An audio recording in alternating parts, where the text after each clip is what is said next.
اور ابو طالب اس وقت آ رہے ہیں جب ان کا بھتیجا پیچھے 7 سال کا ہے، ہمارے اور آپ کے نبی. تو ابو طالب آئے تو ایک بچہ اس کی انگلی پکڑے ہوئے وہ ساتھ ہے.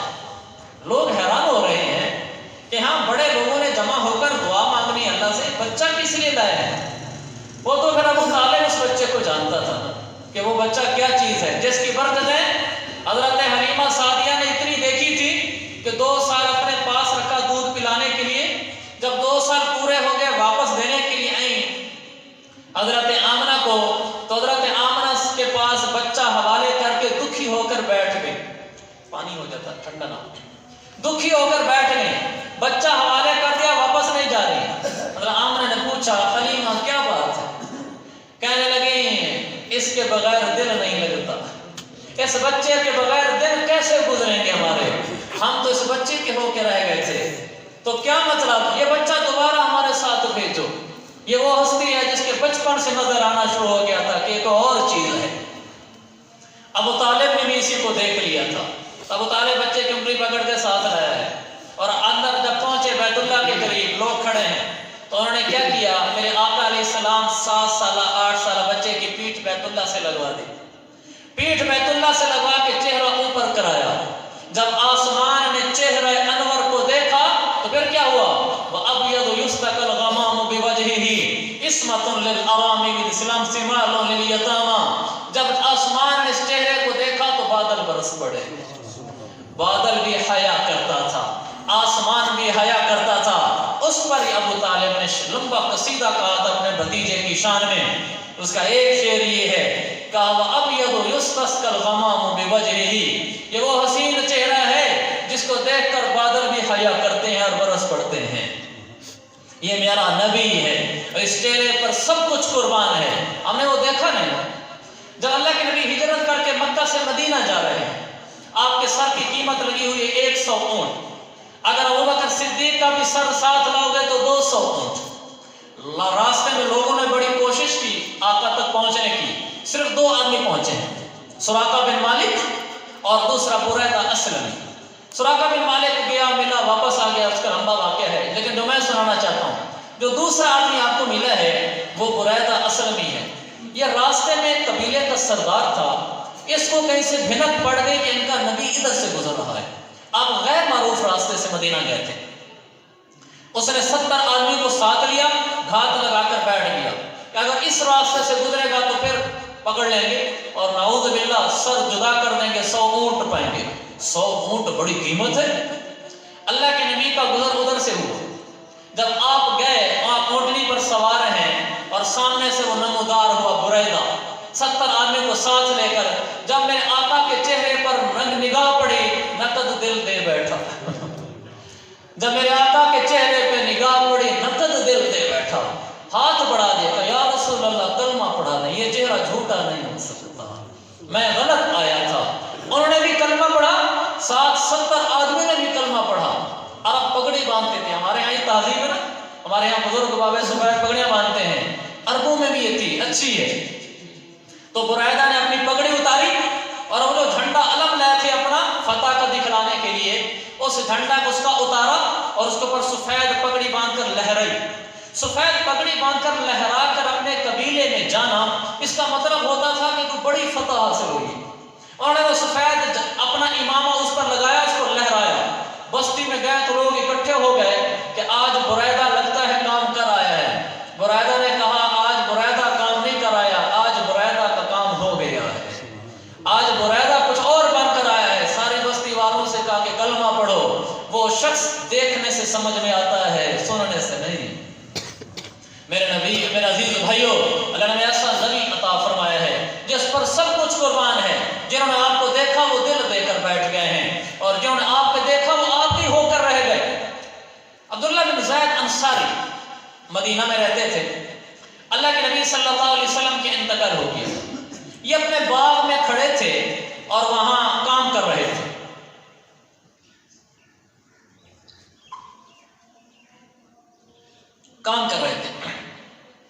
کسی نے آ کر ان کو بتایا، کہا کہ وہ سرکار کا انتقال ہو گیا. جنہوں نے آقا کا چہرہ دیکھا ہو ان کو کچھ اچھا نہیں لگتا. عبداللہ بن زید نے ہاتھ اٹھا دیے کہ اے اللہ، جن آنکھوں نے تیرے نبی کو دیکھا تھا اس کے بعد ان آنکھوں میں کوئی نہیں جچے گا، یہ آنکھیں کسی کام کی نہیں، فضل فرما عبداللہ کی آنکھیں واپس لے دے۔ اور عبداللہ بن زید انصاری کی آنکھیں اللہ نے واپس لے لی۔ جنہوں نے اللہ کے نبی کو دیکھا ان کو اور کچھ سمجھ نہیں آتا۔ شام کا ٹائم تھا، صوبان بن بجدد رضی اللہ عنہ بھاگتے ہوئے، یا رسول، سانس پھولا ہوئے، ہاں پہ یا رسول اللہ یا رسول اللہ، جی کا گھر بیٹھے ہوتے ہیں، آپ کی یاد آ جاتی ہے، جب تک آپ کا دیدار نہ ہو آنکھوں کو سکون نہیں آتا، نیند نہیں آتی، لگتی نہیں آنکھ ہماری جب آتا ہے خیال تمہارا، یہ دل دھڑکتا ہے ہر دم تیری صورت کو دیکھنے کے لیے۔ ایک اور صحابی آپ پر ٹکٹ کی لگا کر بیٹھے تھے، آپ نے پوچھا کیا ہوا؟ کہ یا رسول اللہ آپ کا دیکھے بغیر چین نہیں آتا، آپ تو دیکھنے آ جاتے ہیں۔ بے قراری اس بات کی ہے کہ اگر آپ یہاں سے جب آپ یہاں سے چلے جائیں گے ہم بھی چلے جائیں گے، آخرت میں آپ کو بن دیکھے گزارا کیسے ہوگا؟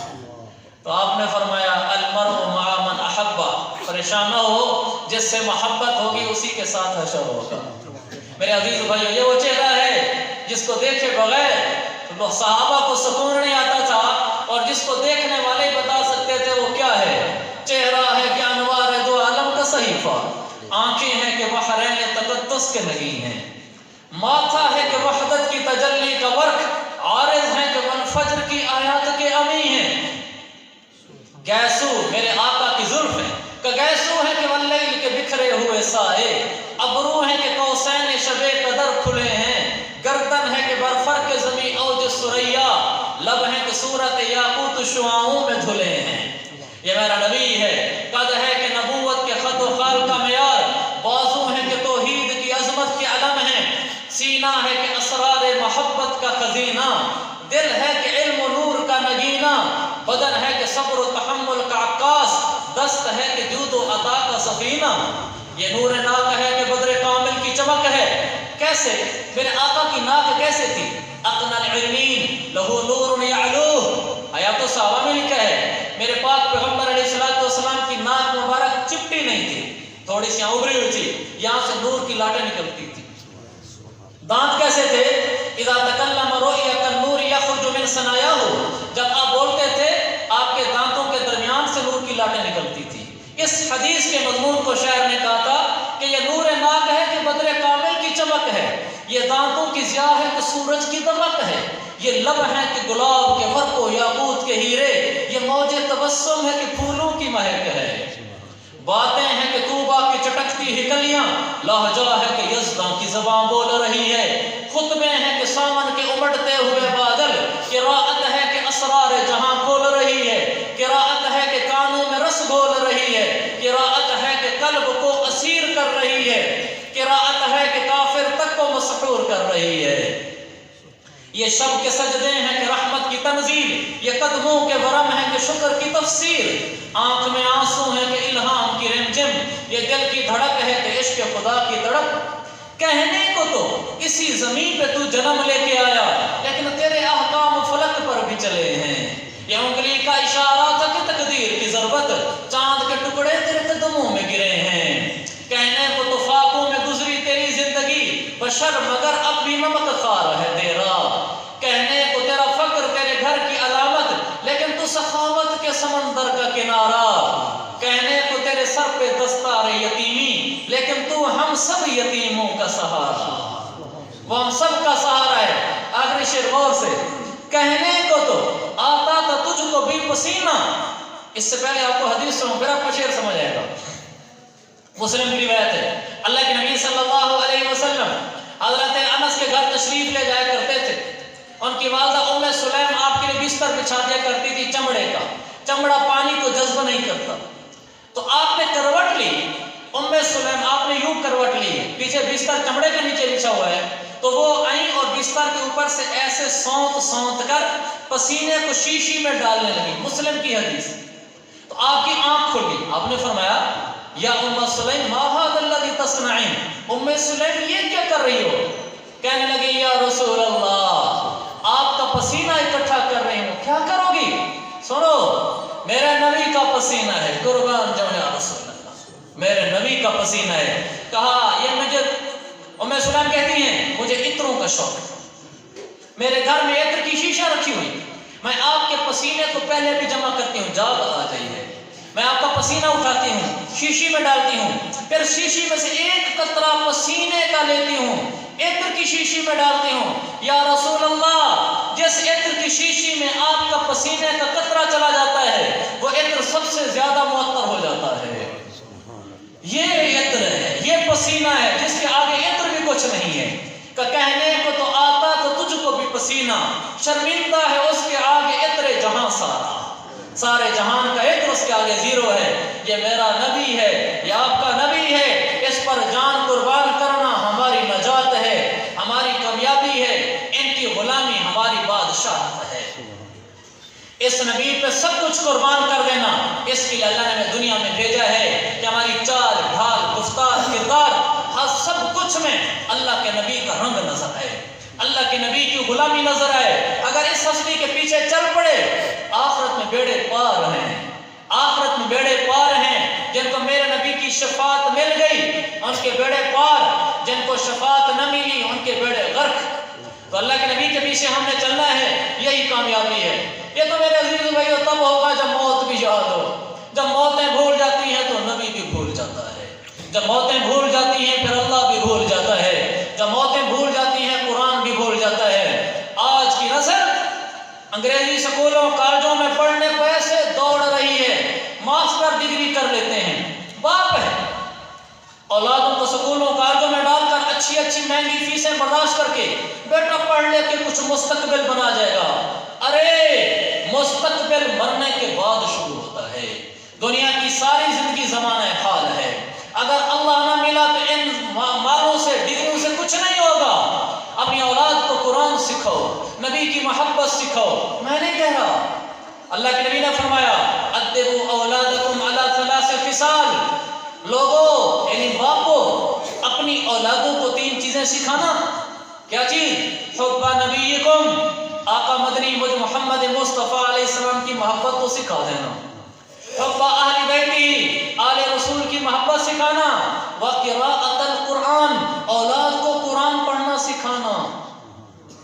بیٹا 16 پڑھا ہوا ہے، ماسٹر ڈگری لیا ہوا ہے، لیکن مجال ہے جو قرآن کا ایک صفحہ تجوید کے ساتھ صحیح پڑھ کے سنا دے، اتنی نہیں اس کو آتا لیکن انگلش پڑھے گا، واہ جی واہ، کیا اس کا تلفظ ہے، کیا اس کے انگلش کے ٹینسز ہیں، کیا وہ انگلش کی گرامر کو جانتا ہے، برٹش اسکول میں پڑھتا ہے، فلانے میں پڑھتا ہے، فلان انگلش بولتا ہے، آکسفورڈ کا سلیبس ہے، اس کی دوڑیں ہیں۔ بچے کو قرآن نہیں آتا، بیٹی کو قرآن نہیں آتا، اس کی کوئی فکر نہیں، سکول کالج پڑھانے کے لیے گاؤں چھوڑ کے شہر میں مکان کرایہ پہ لیے ہوئے ہیں۔ مجھے تمہارے سکول کالج پڑھانے سے انکار نہیں ہے، لیکن مجھے اس سے انکار ہے کہ قرآن کیوں نہیں پڑھاتے، اولادوں کو قرآن کیوں نہیں سکھاتے، تجویز سے کے ساتھ قرآن کیوں نہیں سکھاتے؟ کیا یہ باپ کی ذمہ داری نہیں ہے؟ یہ باپ کی ذمہ داری ہے، وہ اپنی اولاد کا نام اچھا رکھے اور اس کو دینی تعلیم و تربیت دے، بھلا کالج پڑھائے لیکن دین اس کو سکھائے۔ آنکھوں سے میرے عزیز بھائیو آخرت جو اوجھل ہوئی تو پھر کیا ہے، پھر سب کچھ ٹھیک ہو جاتا ہے۔ کسی نے یہاں نہیں رہنا، سب نے مر جانا ہے، ڈگریاں لے کر بھی قبر میں اترنا ہوتا ہے، رقبے جدادیں بنا کر بھی قبر میں اترنا ہوتا ہے، جوانی کے ناز نخرے سہ کر بھی آخر مرحلے گزارتے گزارتے بڑھاپے تک پہنچنا ہوتا ہے۔ کس نے یہاں رہ کر دیکھا ہے؟ اگر اس دنیا میں کوئی رہتا لکان رسول اللہ احق بالبقاء، اگر یہاں کسی کو رہنا نصیب ہوتا تو میرے نبی اس کے زیادہ حقدار تھے۔ جب آپ نہیں رہے تو پھر پیچھے اور کون رہے گا؟ زندگی گزر جاتی ہے، انسان بڑھاپے میں سوچتا ہے کیا کیا۔ وہ ایک سریکی شاعر تھا، اس نے بڑی اچھی اس پر پاند لکھا، غور سے کہا نبڑ گیا زمانہ، نہ بدلیو بھیرا شیوا غافلانا، جوانی کا ناز نخرا جوانی نبڑ گئی، جوانی غلط زندگانی نبڑ گئی، وہ ہند خواب شیریں کہانی نبڑ گئی حیاتی اجڑ گیا خزانہ، اتھا پال دی پچ گوچ اتھا سال گل گئے، نہ سوچ بھرا دی جوانی دا ڈھل گئے، او بدبخت جو بے عمل بے سمل گئے، پکر سی نہ ات اما بابا بھرانا، اتھا نفسی دا حسن پکارا، عمل دیا خزانہ عمل دیا بہارا، نہ ات اپنے نہ ات یار یارا، عمل دے سوا ات بیا آسرانا۔ شہنشاہیں دے سر تے نہ اتتاج ہو سی، نہ جھنڈا نہ دھم دھم نہ راج ہو سی، خدا دے غضب دی فقط راج ہو سی، او حاضر عدالت وچ مجرمانہ نہ رنگی محل اتھ نہ گھوڑے تے جوڑے، تم بیندے قبر وچ پہ کیڑے مکوڑے، اتھا کوئی نہ حامی جو ہٹ کے دہوڑے، چراغ عمل بین اتھا سو جلانا، اجل سر تے کڑ کے تیرا دل نہ دھڑکے، اچے گاٹے آلے بھنا دے ہن مڑ کے، نہ دے دے قبر کو جو مغرور کھڑ کے، او قیدی قبر دے قبر قید خانہ۔ تو اج کل دے مومن دا کیا حال پوچھ دیں، گناہیں دے وچ تھی گئے پامات پوچھ دیں، میں کیا آکھاں تو این دی کیا چال پوچھ دیں، ہے کلمہ زبان تے عمل کافرانہ۔ میرے مدنی آقا دی امت صدا کر، تو سرکار مدنی تو کچھ تا حیا کر، نکل من گناہیں تو دامن بچا کر، میرے سائیں تو قیامت دے اندر لجانا۔ آخری شعر غور سے، میرے اللہ دی بارگاہ کا وڈی رب دی ہستی وڈی بارگاہ ہے، وکیلیں اپیلیں دی کوئی اتھ نہ جا ہے، نہ لوگ چھپ دی اتھے نہ دھرک بھائی دی جا ہے، دعا منگ فخر شالا پکڑی خدا نا۔ میرے عزیز بھائیو، یہ چل چلاؤ کا جہان ہے، رہنے کی دنیا نہیں ہے، جب آئے گی قبر لگے گا پتہ، ہمارے یہاں سرائکی میں کہتے ہیں آسن قبراں تے کوسن خبراں، جب خبر آئے گی پھر پتہ چلے گا کہ کیا زندگی وہ تھی اور تو دنیا میں کیسے رہا۔ اس جہان کے لیے میرے عزیز بھائیو اپنی دنیا لگا کر اپنی جان لگا کر تیاری کرنی ہے۔ ہمارے ہاں کوئی ایسا عمل نہ ہو جس سے رب ناراض ہوتا ہو، ایسا کوئی عمل نہ کر کے جائیں جس سے قبر خراب ہوتی ہو، ایسا کوئی عمل نہ کر کے جائیں جس سے سرکار کی شفاعت نصیب نہ ہوتی ہو۔ افسوس ہے ہمارے ہاں دینداری کا مطلب غلط سمجھا گیا ہے۔ ہمارا یہ سمجھتے ہیں جو آدمی داڑھی، نماز، ٹوپی، تلاوت، روزہ، زکوٰۃ، حج یہ کر لے تو بڑا دیندار ہے۔ یہ دینداری کا ایک حصہ ہے، یہ پوری دینداری نہیں ہے۔ یہ دینداری کا 40% حصہ ہے۔ 40% حصہ ہماری شریعت محمدیہ کا عبادات ہے، 60% حصہ معاملات ہیں، 60% حصہ ہم عبادات کو لیے بیٹھے ہیں، اسی پر خوش ہوئے بیٹھے ہیں۔ عبادات لازمی ہیں لیکن کافی نہیں ہیں۔ اگر معاشرت اچھی نہ ہوئی، بول اچھا نہ ہوا، رشتہ داروں کے ساتھ حسن سلوک نہ ہوا، یاد رکھیں نہ نمازیں کام آئیں گی، نہ روزے، نہ حج، زکاتیں، نہ تہجدیں کام آئیں گی، کچھ بھی کام نہیں آئے گا، جہنم میں ڈلوا دیں گی یہ عبادتیں بھی۔ آپ کہیں گے بڑا بول گیا ہے۔ مسلم کی حدیث، اللہ کے نبی نے فرمایا